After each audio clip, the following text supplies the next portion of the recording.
네, 안녕하세요. 오늘은 제가 작성한 주식 투자 가이드를 읽어야 하는 이유에 대해서 명확하게 하는 시간을 가져보도록 하겠습니다. 제가 글을 쓰기 시작한 지 지금 한 3일 정도가 지났는데요. 3일째 되니까 조금씩 이제 제가 해야 되는 것들이 명확해지고 있어요. 그중 하나가 제가 작성한 주식 투자 가이드를 읽어야 하는 이유를 명확하게 하는 겁니다. 세상에는 다양한 주식 투자 가이드들이 있는데, 뭐, 주식 투자 가이드라고 명칭이 붙진 않았지만, 주식 투자를 통해서 높은 수익률을 내는 방법에 대해서 알려주는 여러 가지 자료들이 많은데, 그 중에서 왜 하필 제가 만든 이 가이드를 읽어야 하는지 이유가 있어야 된다는 확신을 가지게 됐습니다. 너무 당연한, 어, 이유인데요. 만약에 제가 이 만든 가이드를 읽어야 될 이유가 딱히 없으면 제가 새로 작성할 필요가 없겠죠.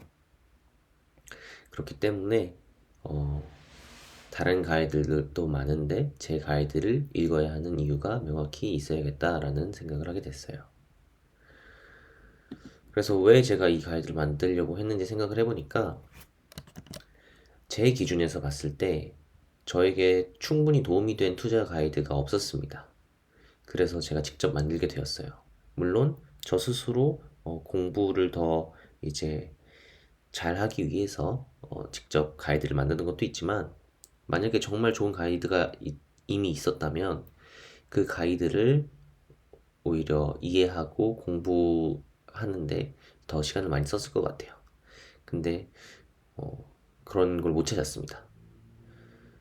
이제 시중에 나와 있는 뭐 제가 접근할 수 있는 여러 가지 자료들 중에서 투자 가이드라고 할 만한 것들의 단점들, 그것들이 이제 채워주지 못한 부분들이 뭐가 있냐라고 하면은 이 네 가지가 있습니다. 이 네 가지가 다 해결이 된 책은 없었어요.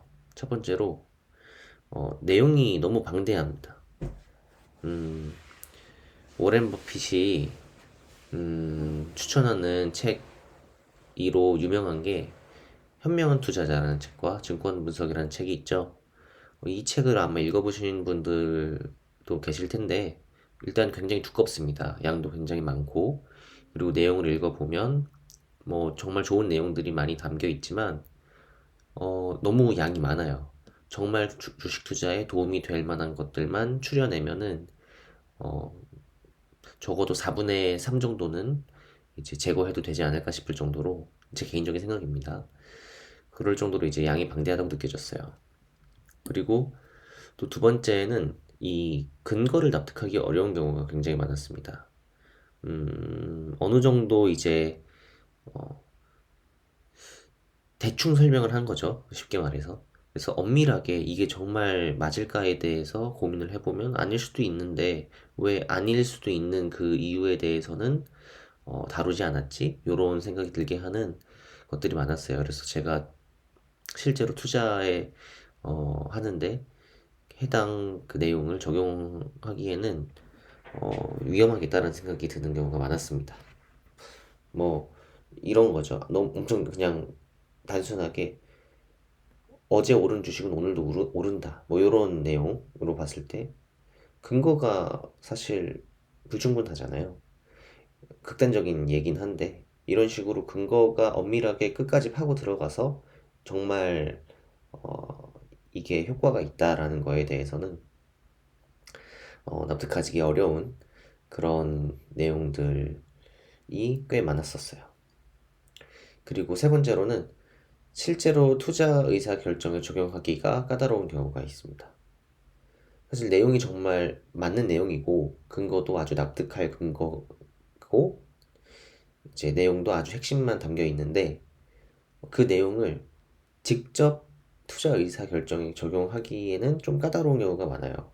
뭐 예를 들면 찰리 먼거가 한 말 중에서 어, 내재 가치 대비 가격이 회사의 가격이 싼 주식을 사라. 아주 맞는 얘기죠. 근데 투자 의사결정을 이걸 바로 적용하기 어려운 이유가 내재 가치를 그러면 어떻게 계산해야 되지? 그게 사실 더 어려운 이야기인 거잖아요. 내재 가치를 계산하는 것 자체가. 그렇기 때문에 어, 단순히 그 내용은 맞지만 그 내용만 가지고는 투자 의사 결정하는데 적용하기엔 까다롭고 그 내용에 담겨 있는 것들을 이제 세부적으로 또 쪼개서 각각에 대해서 뭐 내재 가치의 계산을 어떻게 하는지에 대한 그런 세부 내용으로 더 파고 들어가야지만 그 내용 하위 내용들에 대해서도 잘 이해할 수 있는 상황이 되어야지만 투자 의사 결정에 적용을 할 수 있을 텐데 그러지 못하는 경우가 꽤 많았습니다. 그리고 마지막으로는 이제 사전 지식이 없으면 이해하기 어려운 경우가 꽤 많았어요. 뭐 용어 같은 경우에도 음, 그냥 금융을 전공한 사람에게는 너무 익숙한 용어일 수 있는데 그렇지 않은 사람들에게 익숙하지 않아서 사전 지식이 필요한 그런 경우도 있고요. 뭐 회계에서 회계에서 이제 사용되는 개념들 이런 것들이 주식 투자하는 데는 꽤 많이 필요한데 그런 것들도 사전 지식이 없으면 좀 이해하기 어려운 경우가 많죠. 그래서 요 네 가지가 사실 다 만족이 되는, 그러니까 요런 이슈가 없는, 이 네 가지 이슈가 모두 다 없는 그런 주식 투자 가이드는 제가 찾지를 못했습니다. 그래서 그런 걸 제가 직접 만들어야 되겠다는 생각이 들었어요. 일단 제가 만들어서 남들에게 공유하는 것보다도 제가 그 만든 걸 읽고 투자하는데 항상 이제 참고하려고 합니다. 그래서 저를 일단 만족시키는 게 목적이에요. 그래서 이제 직접 만들게 되었죠. 그래서 이런 걸 바탕으로 제가 만든 가이드를 다른 가이드도 있는데 왜 봐야 되느냐에 대한 이유를 찾아볼 수 있을 것 같더라고요. 우선 첫 번째로는 유익한 내용만 담고 불필요한 내용은 과할 정도로 과감히 제거했다. 다시 말해서 내용이 방대하지 않다. 이고 두 번째는 엄밀하게 검증될 수 있는 내용만 담았다. 요거는 이 근거를 납득하기 어려운 걸 없앴다는 거죠. 그리고 실제 투자 의사결정에 활용할 수 있을 정도로 실용적이다. 요거는 이제 또 실제 투자 의사결정에 적용하기 까다롭다는 그 문제를 해결한 거죠. 그리고 마지막으로 내용을 누구나 쉽게 이해할 수 있을 정도로 단순하게 정리했다. 이것도 이제 사전 지식이 없으면 이해하기 어려운 부분을 해결한 겁니다. 이 네 가지가 어, 제 가이드가 다른 주식 투자 가이드와 다른 점, 그리고 제 가이드를 더 특별하게 해주는 점으로 꼽을 수 있을 것 같아요. 그래서 요것들을 신경을 써서 가이드를 작성을 해보려고 합니다. 네, 그래서 여기까지가 이제 제가 작성한 주식 투자 가이드를 읽어야 하는 이유를 명확하게 해본 내용들이고요. 그리고 이제 요거는 좀 번외인데 피드백을 어떻게 받아야 되나 이걸 좀 생각을 해봤어요. 본 가이드는 저번에도 말씀드렸듯이 독자의 주식 투자 수익률을 높이는 것을 유일한 목적으로 해서 만들어졌습니다. 그렇기 때문에 이 가이드가 가치가 있냐 없냐를 판단할 때는 독자의 주식 투자 수익률이 얼마나 변했는지로만 평가해야 돼요. 그런데 이는 생각을 이제 해보면 독자의 주식 투자 수익률이 정말 변한 게 맞는지에 대해서 판단을 내리려면 최소 10년의 시간은 지나야 평가가 될 수 있을 것 같아요.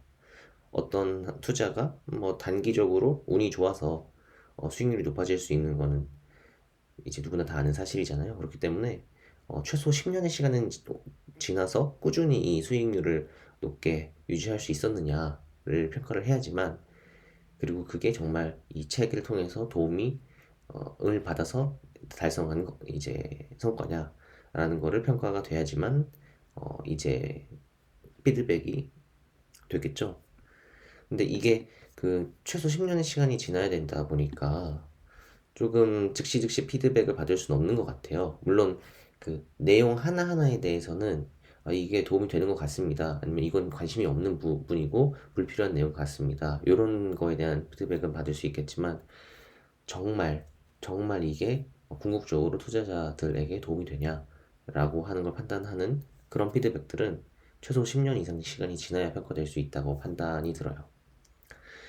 따라서 이 10년이 너무 긴 시간이다 보니까 보다 빠르게 피드백을 받는 방법을 좀 찾아야겠다는 생각이 들었고, 그 방법으로 생각이 난 게 이겁니다. 이미 높은 수익률을 내고 있는 투자자로부터 평가를 받는 거죠. 이 투자자는 정말 이게 본인에게 도움이 되는 말인지 아닌지에 대해서 평가를 할 수 있고, 그들이 이제 이건 도움이 되는 거다라고 인정을 하면은 정말 100% 그게 확실하진 않겠지만 어쨌든 높은 확률로 해당 내용이 일반 이제 독자들의 투자 수익률을 높이는 데 도움이 될 거다라고 유추할 수 있겠죠. 그래서 이런 방법을 사용을 해보려고 합니다. 이미 높은 수익률을 오랫동안 내고 있는 투자자들에게 이 제가 만든 내용이나 이런 것 이제 사이트를 공유를 하고 적극적으로 피드백을 부탁을 드려서 피드백을 받고 하는 작업을 반드시 필수로 진행을 해야 될 것 같다는 생각이 들었어요. 네. 그리고 이제 그러면 이걸 바탕으로 생각을 했을 때 첫 번째 저의 마일스톤이 정해진 것 같아요. 그게 뭐냐면 이제 요 높은 수익률을 내고 있는 투자자들이 다른 투자자들에게 권장하는 수준이 된다면 본 가이드의 효익이 제가 생각하는 최소한의 기준을 넘었다고 판단할 수 있을 것 같습니다. 그 상태가 되지 않는다면 아직은 이 가이드가 정말 독자들에게 이익을 주고 있는지에 대해서 확신할 수 있는 상황은 아닐 것 같아요. 이게 그래서 저의 첫 번째 마일스톤입니다. 이미 높은 투자 수익률을 내고 있는 투자자들이 다른 투자자들에게 저의 가이드를 읽어보라고 권장하는 것. 그 시점을 오게 만드는 것이 저의 첫 번째 마일스톤으로 잡으려고 해요. 마치 이런 거죠. 워렌 버핏이 현명한 투자자와 증권 분석 책을 추천하는 것 같은 거죠. 네, 그렇습니다. 이게 아마 근데 좀 꽤 어려운 이 첫 번째 마일스톤도 정말 달성하기 어려운 마일스톤이라고 생각이 들어요.